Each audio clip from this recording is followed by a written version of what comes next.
Hi Scorpio, this is Aquila for your monthly reading for the month of March 2015. Let's start. So on the 3rd, Scorpio, we have a Jupiter trines Uranus. Jupiter, the planet of luck and expansion and generosity, is trining Uranus, the planet of spontaneity. It's affecting your 10th house of career and reputation and your 6th house of self-service and health. So this is a harmonious energy, so it's definitely going to be good for you around that sector with those two houses being affected. We have on the 5th, we have a full moon in your 11th house. Your hopes, your wishes, your aspirations, your friends. Full moons definitely mean bearing fruit of something in that department of your life that you've been working at, seeing something take initiation, changing, or something that you've been working on, it progressing.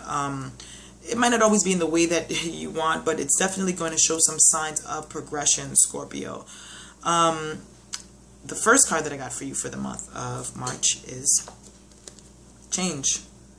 Now, things are changing. External factors are happening. You have to adapt to it. You're adapting to it. You might not be so happy about it, some of you Scorpios out there, but change is inevitable. So your sign of change, you know that the first card I got for you for this month is definitely about change. Things are changing externally for you, Scorpio. Things have not really been the same since Saturn left you last year. We have planet of discipline, Saturn. We have on the 12th, Mercury is entering into your 5th house of romance and joy and pleasure, children, things you do for fun, things you love to do, the things that you enjoy. Your communication is going to be towards that around the 12th. We have on the 14th, Saturn, the planet of discipline, is going to be retrograding. It's in your 2nd house of possessions right now. Going to be retrograding. It's going to be retrograding for quite some time. So your focus has been on your finances. If you're not working anymore, it's been on definitely stabilizing that or putting things in order in that department of your life. So you are looking at your finances with Saturn retrograding in that department. It's going to give you some time to reflect on those that part of your life as well. It is going to be entering back into your sign as well with it retrograding. So Saturn is coming back to see if you've learned all those hard lessons that you needed to learn from 2012 October. We have on the 16th, we have a Uranus and Pluto square affecting your 3rd house of communication with your sibling, communication in general, and relationships with your siblings, and also affecting your 6th house of health and self-service, how you're useful to other people and how you make yourself useful. This is going to be a little bit of difficult energy. It's going to be definitely a time where you're asking yourself, why am I doing this, and is this what I really want? Tough question time around the 16th, but don't worry, you're going to breeze through it. If you really just get in tune with yourself and find out what it is that you want, really, Scorpio, you know, and you'll understand, and you'll. So the second card that I got for you, Scorpio, for the month of March 2015 is the burden.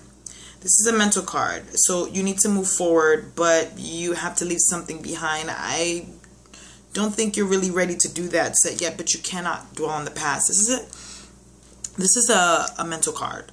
So there is something that has to be left behind, and it needs to be left behind for the growing of yourself right now. It's going to hurt to leave it behind, but it has to be done in order for you to be the better you that you need to be.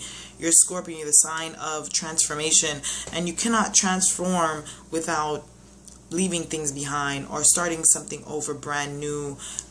It is going to be a little difficult energy with that Pluto and Uranus square happening around the 16th. On the 17th, though, we have Venus, the planet of love and pleasure and money, entering into your 7th house of partnerships. So business partnerships, friendships, marriages, relationships, any partnership that you have in your life, there's going to be more love, more affection towards that, more focus on that as well around the 17th of this month.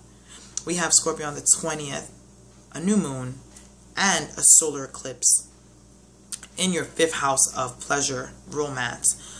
So, new moons. Everything's not really out into the surface yet. Let's wait a while for that. And the solar eclipse This is happening in a fellow water sign, Pisces, for you. Now, brand new start, Pisces controls your 5th house. With this energy happening in your 5th house, definitely means that if you want to change something regarding how you express that joy, or how you live in your in that pleasure dome, or what you do for fun, this is definitely the time for that. I got the burden, so you have to leave something behind in order for you to be really happy. The energy's there on the 20th for things to set out and for you to go into that. We have on the 20th the sun entering into your 6th house of self-service and health. So the way you're useful to other people and your health. So there's an illumination going on that part of your life. If there's been some health issues, this would be a good time to focus in on that. If there has been a job that you wanted, job interviews, working, trying to find a job, this would be a good time for that as well. Third card that I got for you for the month of March is Moment to Moment. It's a Pentacles card. Balance, family, friends, mental, spiritual, everything balanced, being patient day by day, being flexible also. You have to be very flexible with this energy, with this card happening. It is also a card focusing on your finances as well. Saturn is still in your 2nd house. It's retrograding, but it's still there. So there will still be a focus on your possessions, your material gains, what you own. We have on the 30th, Mercury is entering into your 6th house of health and self-service. So there is a focus on that. There is a focus on your health. There's a focus on your work, what you're doing, how you're helpful.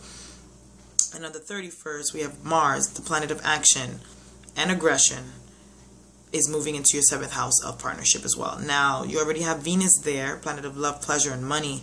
And Mars is coming in with that action, that aggression. You have to be careful though a little bit, because Mars does come with aggressive energy.